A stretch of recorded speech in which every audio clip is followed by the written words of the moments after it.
also the media for covering our Department of Justice visits. Well, I want to introduce those who are at the table. We kind of have a combination of folks who went to Boston and also Kansas City, sitting in front of you. I want to also introduce Mayor Bell, City of Durham.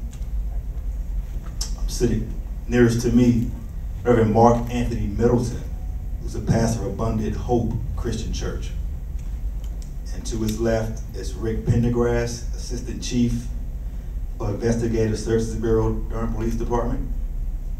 And to his left is City Manager Tom Bonfield. To Tom's left is Ed Sarvis, Assistant Chief of Northside Operations for DPD. Immediately to his left would be Roger Eccles, Durham District Attorney. And the last person to the far left is Reverend Dub Carricker, pastor of Christian Assembly Church. And the format, we'll have brief remarks from the participants here, and then we'll also allow a Q&A from media when they're done. All right, Mayor Bell. Thank you. Again, I want to thank all of you for taking the time to be here. And as you know, this represents the final of the 2 trips that persons have taken to, as indicated, Boston and Kansas City, sponsored by the U.S. Department of Justice. And when I say sponsor means they paid for it. But more importantly, I think there were cities that were chosen that DOJ felt that we would be able to get a lot of information from, and will be relative to what we're attempting to do here in Durham.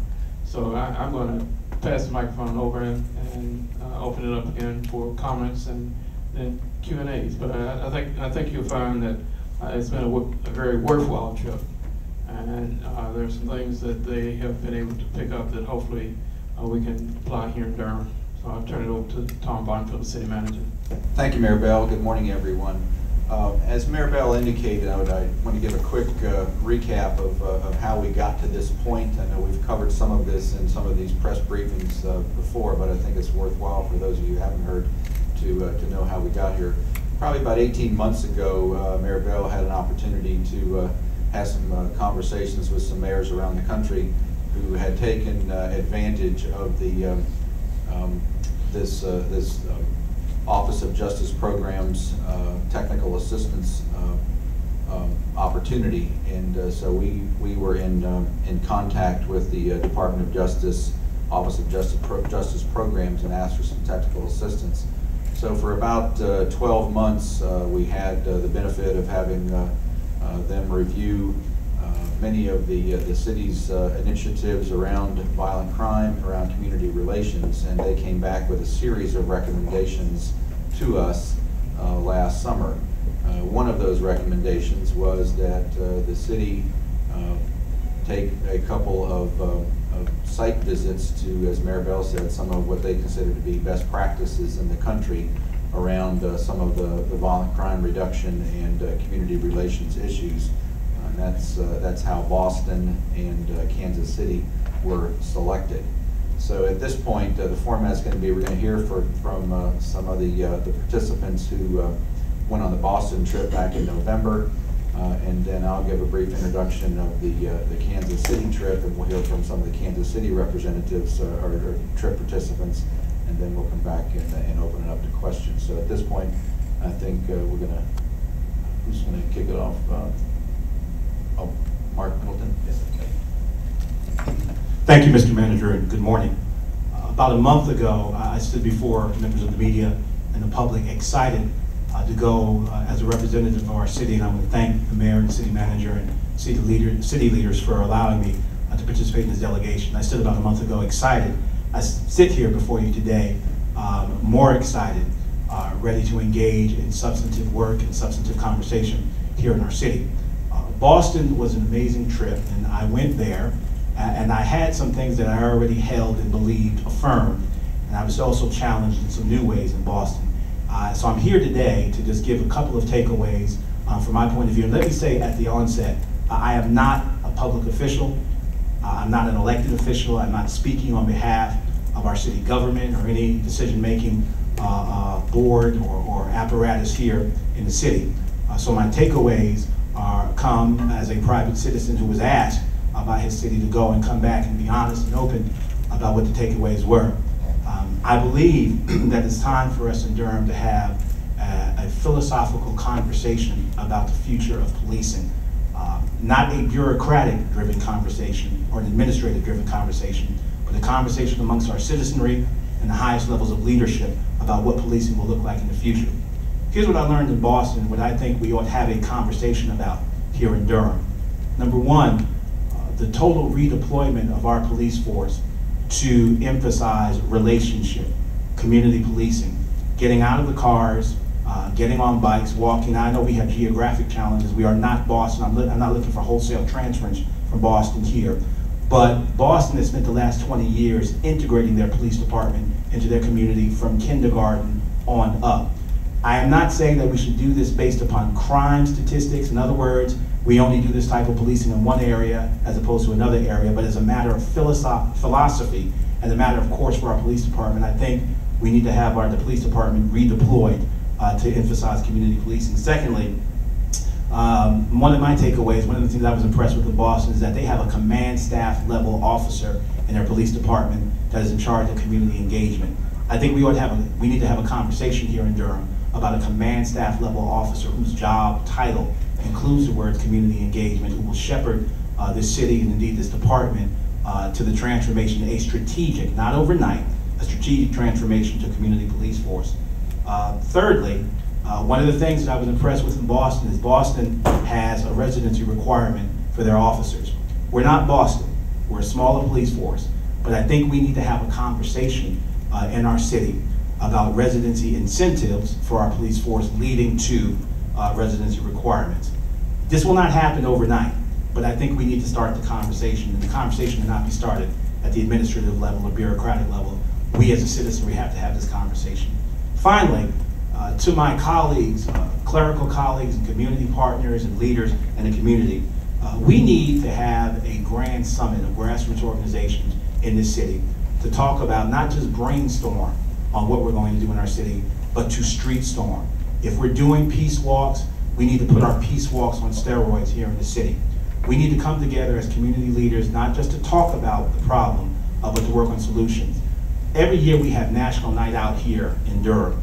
We need to foster, as they do in Boston, a national night out type ethic and feel all year long. And the way we're going to do that is for community leaders, clergy, other partners to leverage our relationships and create spaces for our police to be integrated into every facet of our society. It was a great trip, but the trip is over. It's time to get to work here in Durham, and I hope we'll have a serious conversation in our city. Thank you. Thank you, Reverend. We did have a productive trip in Boston, and as I mentioned before we left, it's always beneficial when you get the opportunity to see how another police department operates. Some of the ideas that we discussed there align with some of the things we're trying to put in place here in Durham, such as transforming our partnerships with stakeholders here in the community, such as the faith communities, Durham Public Schools, Boys and Girls Clubs, Salvation Army, Durham Housing Authority, Durham Social Services, et cetera, et cetera.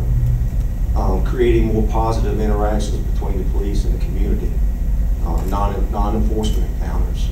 We need to understand that every action a police officer makes can change a life, a person's life, and or community for generations. So we need to make sure those encounters are positive.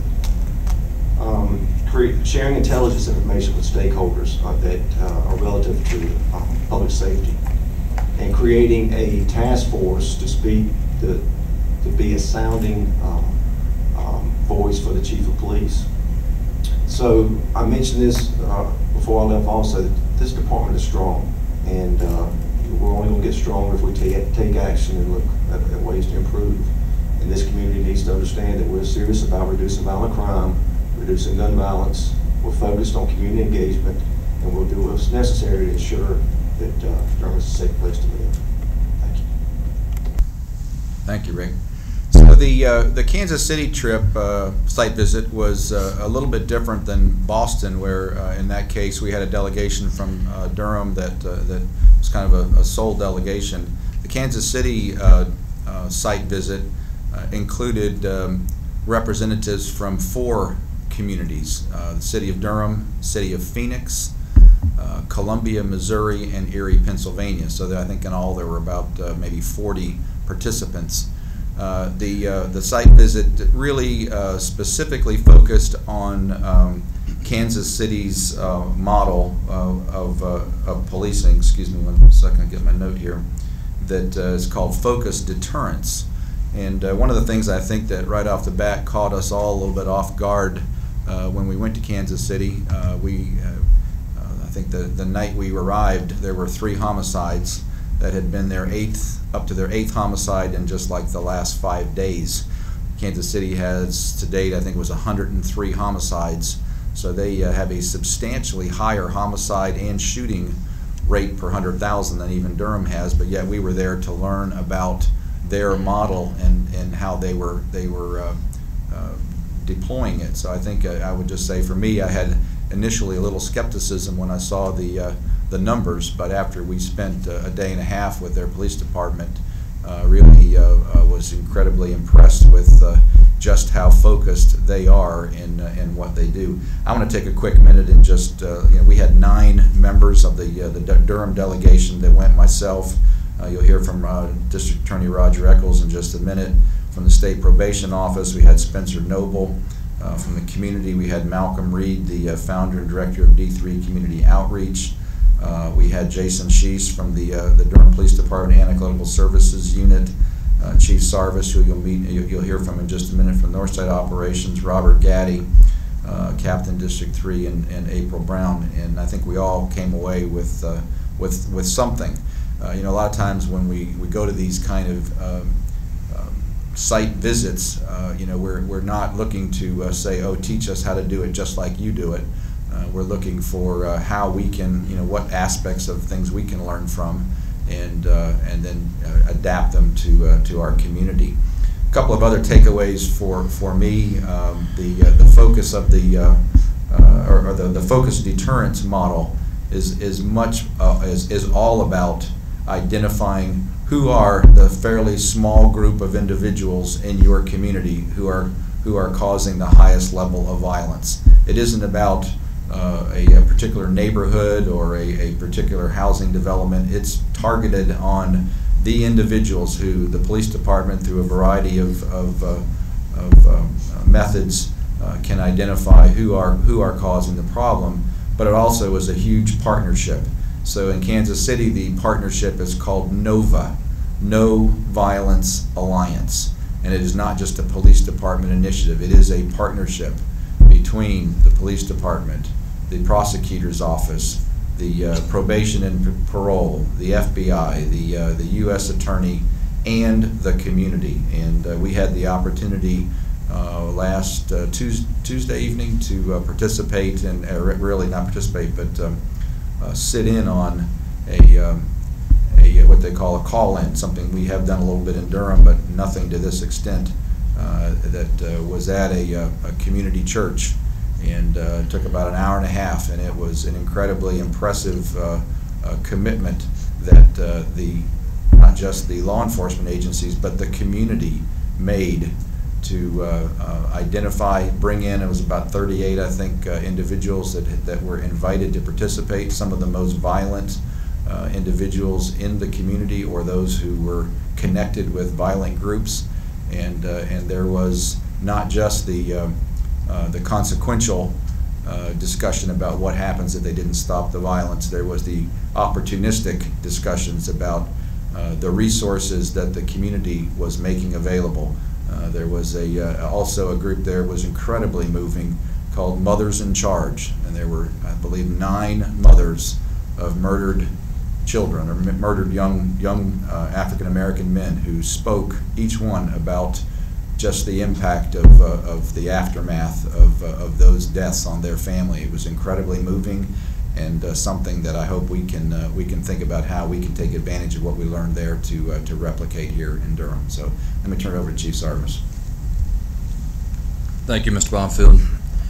One of the first things I want to say, and I believe I can speak for the entire group from Kansas City, is how much we appreciate the people of Kansas City, from the Kansas City Police Department to everybody there was so embracing us and welcoming to us. And we just want to thank the people of Kansas City for really welcoming us. It was clear that they had well planned this out. This was not just, oh, we've got some people here from North Carolina that can tag along with us today. They had this well planned, and we're really appreciative for the hospitality that we saw during our entire stay. If there's one thing that I took away from this that I think was the most important, was it was obvious that this was a partnership from this was not just a Kansas City Police Department program. This was not just a city of government, Kansas City government program. This was a partnership that went from the entire criminal justice system, from the federal agencies that work out of Kansas City to the Kansas City Police Department to the prosecutor's office, and not just a government partnership. It was a full community partnership, from the parents of some of these kids that have been murdered to pastors to probation parole. They all heard pretty much the same theme. And one theme that we heard from, or the young men heard that we sat in and got to listen on, was the theme was that that community needs those people safe, they need them alive, and they need them out of prison. And they heard that from the mayor of Kansas City. They heard that from prosecutors of Kansas City. They heard that from police officers of Kansas City, that entire community wanted all of those people safe, alive, and out of prison. The partnership there was something that was very noticeable, and they readily admitted that the last couple of months they have had some challenges with homicides, but it was clear that their focus and their mission had not waned. Their enthusiasm for this program and their belief in this program had not waned, and their partnership with the police department and the community had not waned, despite having a couple of months of adversity there. That was what I walked away from the most. It was clear that if this partnership breaks down, any one part of this partnership breaks down, that whole program would probably collapse. This was very much a full community, full partnership program, and it's clear that they believe in it, and I believe it's going to work in the long run. Good job. Thank you, Chief Sarvis, and good morning to everyone. First of all, I'd like to thank the city's leadership for the opportunity to, in my case, visit Boston and Kansas City, but also the inclusion of the Office of the District Attorney in building the relationship with the community and law enforcement agencies, as well as continuing to combat the violent crime in Durham. As someone who had the opportunity to go to both places, I will not try to repeat too much of what you heard and maybe what you will hear later, but I will get into some of the things that I saw were the same. And in both places, what was important were relationships, interagency relationships, and even intra-agency relationships, but also the relationship between the agencies and the public, whether it be nonprofit organizations or faith-based organizations, and the public. And these are things that I would say are important to people and leaders and agencies in Durham and the community in Durham, but in these places they prioritize these relationships to bring about change and to get work done in these areas. There's also in both places a different way of thinking when it comes to community policing that we can learn from. Having those things in mind, some conversations have already begun as a result. I've had conversations with Reverend Middleton, and also when it comes to investigations and prosecutions, I've already begun to have conversations with Captain Andrews. One of the things that we're going to do differently in our office is we're going to begin to assign a prosecutor to a homicide immediately after it occurs, rather than waiting for the charging. We continue to work with the police department from charging through the disposition of the case, but doing this will give ownership to the case to the particular prosecutor that will bring a different energy to the work and bringing about justice. So that's a few of the things that we're working on.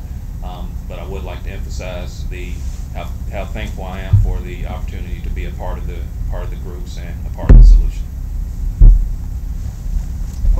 Thank you.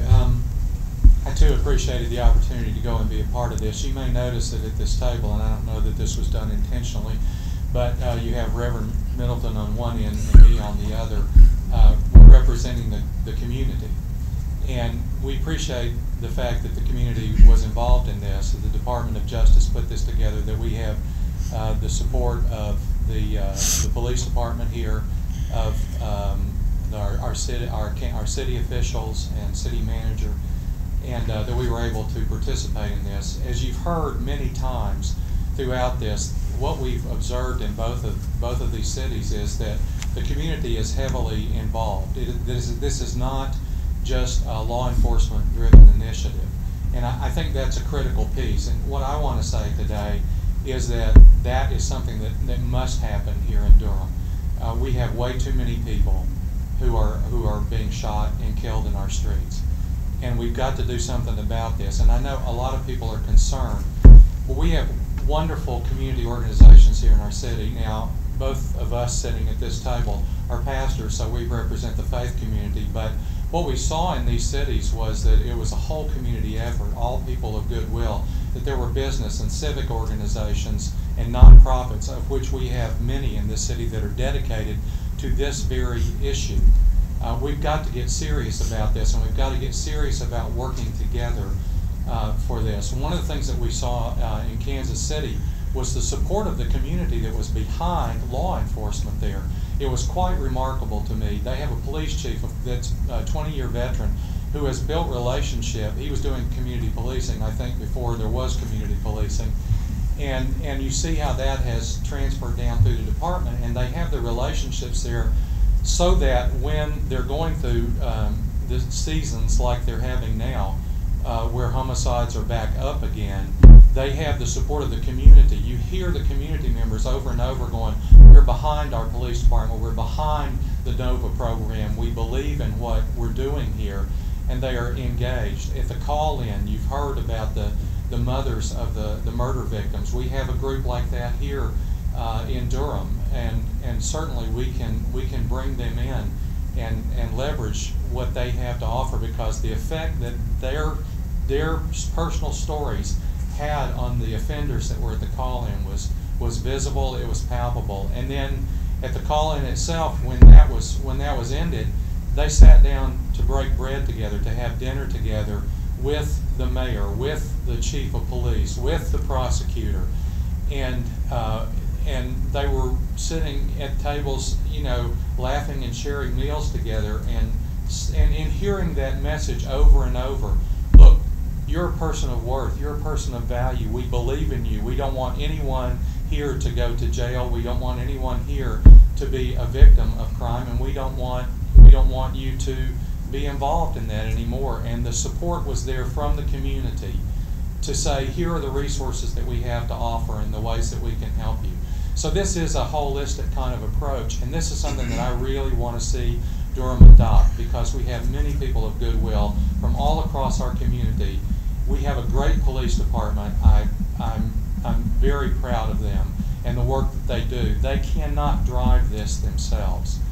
They are engaged. They are saying, here, we know we need to do something different. We know that there are changes that need to be made. These are people that care for our community. Whether they live in our community or not, they certainly care about Durham. And we all care about Durham. And so my message is to the community to say, come on, let's get alongside, and let's work together.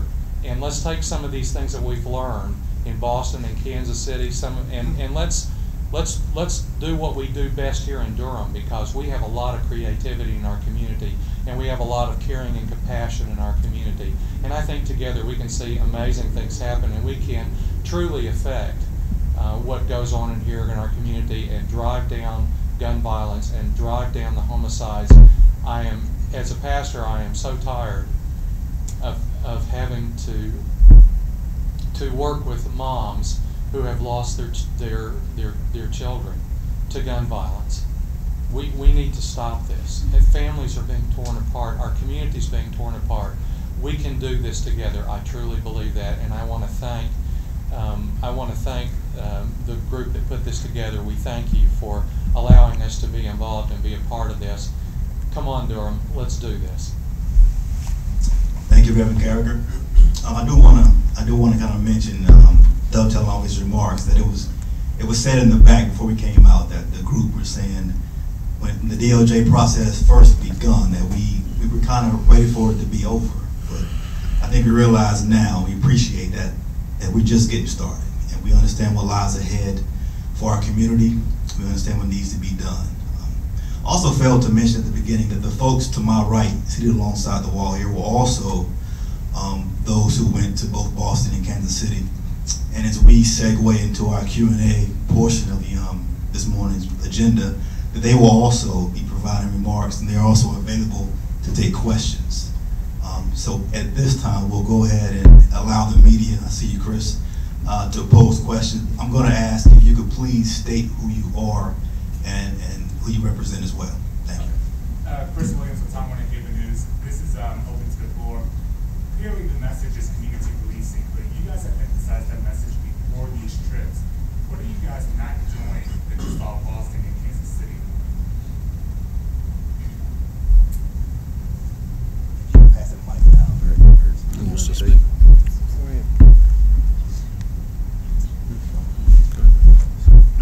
Well, I guess since I didn't take any of the trips, but I've heard the reports, I think what is important that we might try to focus a bit more on was the fact that I think it was Chief Sarvis that talked about partnerships. You know, one of the things we constantly speak about in Durham is how well we've done economically, particularly in the revitalization of downtown Durham. And we constantly talk about the public-private partnerships that have made that happen. What I think what we've got to do is somehow try to find how we can create the partnerships that we've seen in these communities to happen here in Durham. We've got the resources, we've got the groups that are there, but somehow we've got to pull them together. So I think that's another step that we might begin to focus on when you talk about what are we doing. We've been talking about it, what are we doing differently or not doing. I think we really haven't been able to pull this partnership of community people together as we've seen demonstrated in Kansas City. And I know it can be done, but I think we just got to have a focus on that. So that's one of the takeaways that I get from what I've heard based on responding to your question. And Mayor, I would just add, I think you're exactly right. Partnerships and relationships is the other word I think is the takeaway. I believe that too many times when we talk about community policing, we oversimplify that by just saying get the police officers out of the cars. The relationships that are being built as a part of the community policing initiatives in Boston and in Kansas City are substantially more than you know, just police officers getting out of cars, but it is those relationships that are built through community partnerships, and we can, you know, there's a lot of pieces we've learned. We don't probably have time to get into all the details today, but there are ways that I think we can all we've all learned that we can make our community policing initiatives better.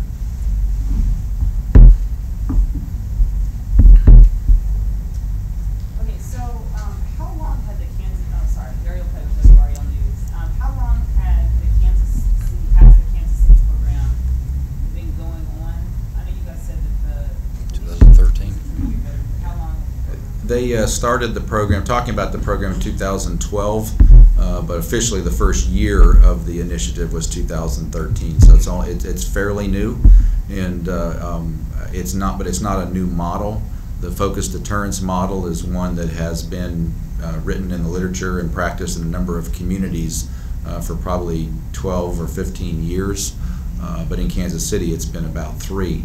And I think that while there are some fundamentals around that focused deterrence model, every community adapts it a little bit differently. Durham has actually tried it in the past in a little bit different format. You know, but in Kansas City it's been 3 years. Just as a background, Kansas City has averaged about 100 homicides a year for like the last 20 years. And after the first year of the focused deterrence model, it dropped, I think, to 80-ish, and got a lot of positive reaction. Convinced that that was a part of that. This year, it has bumped up. One of the things that Kansas City told us, though, is they track homicides in two ways. That they have the total number, but they also track it in what they call group-involved homicides. Some people might think about that as gangs, but the group-involved homicides and the non-group-involved homicides. And they have seen a decline in the group-involved homicides that has somewhat leveled off, while some of their other domestic violence and some other non-group related homicides has actually contributed this year to some of that jump. Chris, if I might add something to your question about what we're not doing. In Boston, they have something called a Code 19. And my friends here in the police department don't like that particular designation because for them, I think that's bathroom breaks. But Code 19s in Boston are walk talks. It's not just about getting out of the car if you like in Boston. It is mandated for every Boston police officer on patrol as part of their day to engage the community in a non-law enforcement or interdictory way. Not because something's wrong, but it's part of their culture as dictated by the highest levels of the command structure in the Boston Police Department. So what they've done, what they've been doing over the last 20 years is getting them out of the cars, not optionally, but all that the basis for these relationships is a rethinking of the deployment strategies of our police department. So it's not just about officers for appearance sake getting out of the cars. There's a method to it. There's a philosophy behind it. It's reinforced. They're graded on it. It's part of their promotion considerations. So we're not talking about just window dressing. We're talking about a fundamental philosophical shift in the way we think about policing here in the city. I just wanted to put that out there. Virginia Bridges with the News and Observer. So what are the next steps? Well, again, I think that we're only in our case 2 days back from Kansas City, and the other group maybe less than a month. So there are a number of steps that will go forward. A lot of it will be my responsibility as city manager to work with the police department, to work with the new police chief, but also as a part of the Department of Justice work. They have been actually reporting their recommendations to the Mayor's Violent Crime Reduction Task Force. So I anticipate that over the next several months, as the Violent Crime Reduction Task Force meets, that we will be much more focused about some of what we have learned and how that gets implemented. In some cases, as you've heard from the district attorney, there may be other agencies that are involved in making changes, the police department, the community, but all of that will kind of report back to the Violent Crime Reduction Task Force Roundtable. I hope that we will find a mechanism to have some periodic communication to the community. I'm sure that representatives here from the community and those that they represent are going to keep us focused on the transparency and the communication about our progress. But I also anticipate that we would want to develop some reporting models that can have that information be shared with the media, with the public, so that we can communicate maybe some more specifics about what our responses are, but ultimately, of course, the proof will be with the experience and the results that come from that, whether it's a reduction in violent crime, whether it's a reduction in the homicide rate or the assault rate, or improvements in community relations. Let me say, from an elected official's position, I would hope that the community would look at this as being a journey. The end point, reducing violence, stopping violence in our city. And you have to start to make the first steps. And I consider the things that we're doing here are part of the steps that we need to take as a community to get to the end of that journey. And you don't have a timetable on it. You like it to be as quick as possible. And obviously, that's what we're working with. But that's the end point, to reduce and stop violence in this community. And we're on that journey. And you're seeing some of the steps that people are taking. as a part of that journey to get to that end point. So to follow up with this question, you guys are going, or the task force is going to put together a final report and submit those recommendations over the next couple of months. Well, again, I don't know that I want to, define it as a final report. We will continue to have conversations and look for what are the initiatives that can come out of what we've learned and what are the priorities for those initiatives.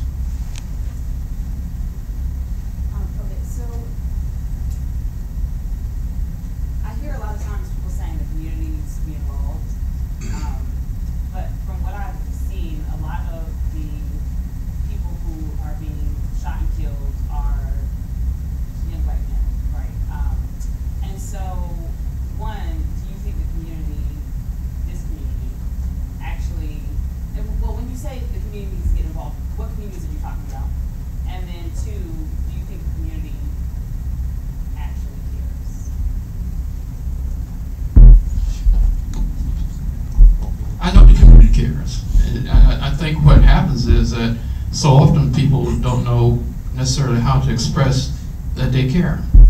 Sometimes we see the marches, sometimes we see the rallies, and sometimes we just see people not doing anything actively, but they talk to you. When you speak about who's being impacted, who's the community, I mean, honestly, if you look at statistics, we have a lot of black on black crime. I've said that over and over again, and the thing that disturbs me is our young people, young adults, 16, 30 plus years of age, males primarily. So the community cares, and when we talk about who's involved, I don't want to discount what's happening in other parts of this community. My brother's Keepers is another example where they're exactly focusing on young African American males. So there's no question in my mind the community cares. What they're looking for is maybe some more specific directions to how they can get involved. And I've said over and over again, the community has to take ownership of this. I mean, you might not be impacted today, but you don't know whether you're going to be impacted tomorrow. And then you want to get involved. So the community's got to take ownership of this, but they've got to be given an opportunity and some guidance as to how they can participate. And I think that's one of the things, hopefully, will come out of this journey that we're taking, to make sure that the community knows how they can get involved in a more concrete way and provide the vehicle for that to happen. I'd like to respond to that if I could. Yeah, the community definitely cares. Malcolm Reed is sitting right over there. He went with us as part of the group to Kansas City. He runs D3 Outreach Ministries. His entire program is built on working with young men, the very young men that we're talking about that are being shot and killed. Philip Jackson is right here. He provides job opportunities and job skill training to these same young men that we're talking about. One of the young men that was in his program lived in my house for a year as I mentored him. There are a lot of people in this community that care. And there's a lot of people that are working very hard in this community. I think if we can pool our resources, part of the problem is that there are silos. Even within the police department, there are silos where, and not just within the department, but across agencies, whether it's FBI, ATF, the district attorney's office, the U.S. attorney. There are a lot of silos. There are a lot of caring people, and there are a lot of people who are working very hard in their own field, but we're not connected, I don't think, in the way that we need to be. And that is part of the process that we're trying to work through here, is to bring all those resources together in our community, whether it's social services or we've got a young woman over here who also works. She's got, how many kids do you have in your program? 96. 96 kids. These are juvenile offenders that she's working with. So, yes, there are plenty of people in this community that care, and we're all laboring just about as hard as we possibly can. Isn't that right, Phil? I mean, we're all working just about as hard as we possibly can. But if we work together, I think we can get more accomplished, and that's what we hope to see come out of this effort that's involved here. And Ariel, there's a difference between caring as a sentiment and caring as policy. And I agree with the mayor 100%. We do care in this community. I think the disconnect has sometimes coming. A lot of us care but don't understand how certain things are interrelated and interconnected, how our economic policies and economic disparity and educational disparities feed into some of that violence in our communities. We care, but we don't have a construct of understanding how things are connected. So caring oftentimes becomes a sentiment rather than actually impacting policy. What we've got to do is move beyond caring and getting involved. Somebody asked a question about next steps. Some of the next steps won't come from our politicians or elected officials. It's going to be community people using constitutionally prescribed means of redress and grievance to our governments and asking for some of these things to be put in place. What I'm concerned about sometimes is the pivot that we often make when we talk about, we can talk about official police misconduct, and if we talk about it too long, somebody will say, well, what about black on black violence and crime? My garbage gets picked up every Monday. If my garbage doesn't get picked up Monday, I'm gonna call the mayor and say, hey, they didn't pick up my garbage. I don't want him to tell me, well, you need to worry about cleaning up your house on the inside.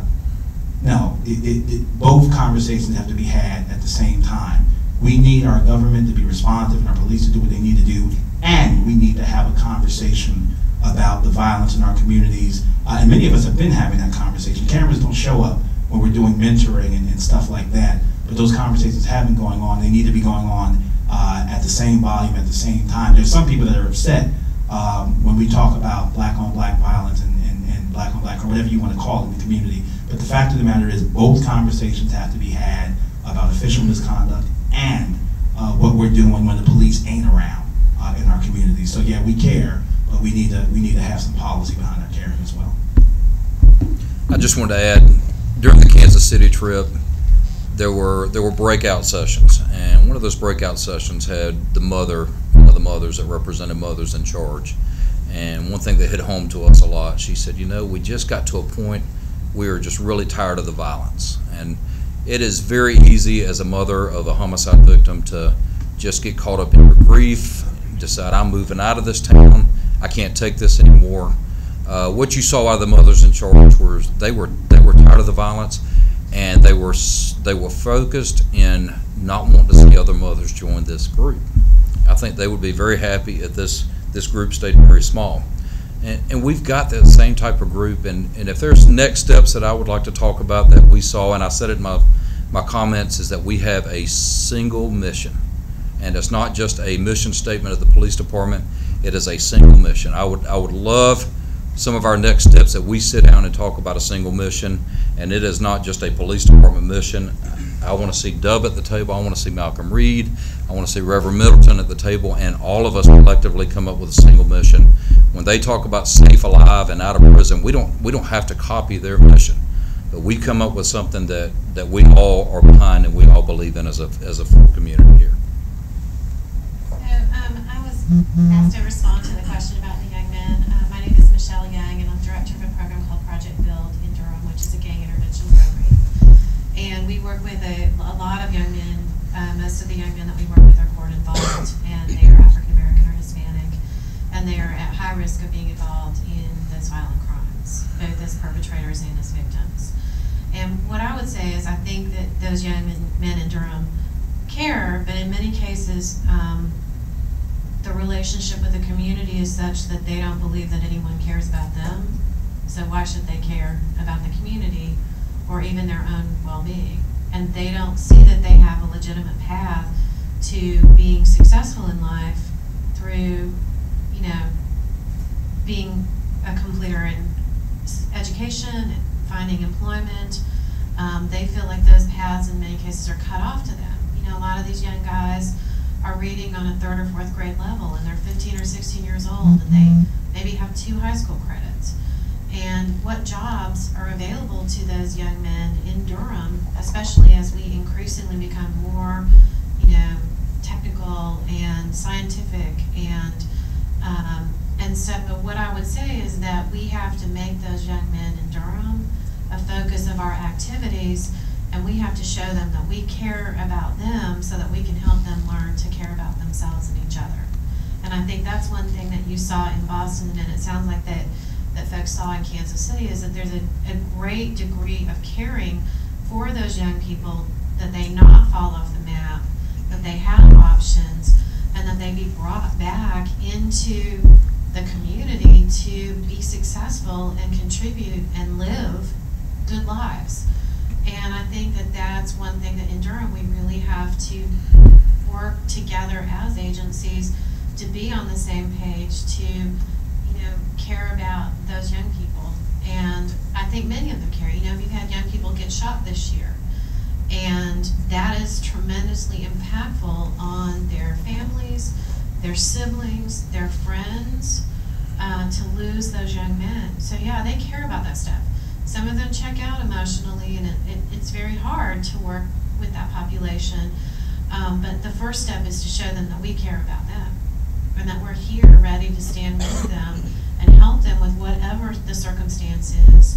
And I think that the team from Durham that went to Boston, we've already started to, not hold hands or anything, but we've already started working on ways that we can do a better job of connecting those young men who are most at risk with help that they may not even know that they need, but they do. Thank you.